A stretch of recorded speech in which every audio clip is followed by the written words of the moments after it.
যা খাইছে মোটামুটি এরা তো আর আওয়ামী লীগ ছিল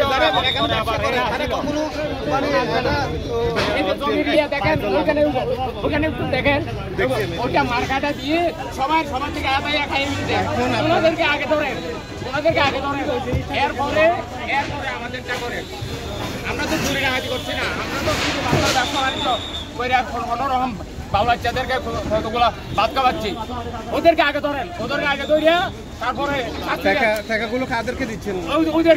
ওদেরকে সব টাকা আজকে 20 বছর পর্যন্ত সরকারি ভাবে একটা ইয়া করা আছে, কত টাকা আছে এদের হাতে গেছে, কয়েকবার ইয়া করা আছে।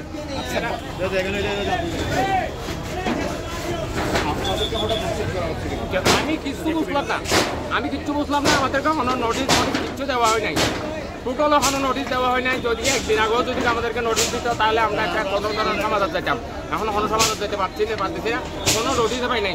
আমি এই যে মুখ হাত দিতে পারি নাই।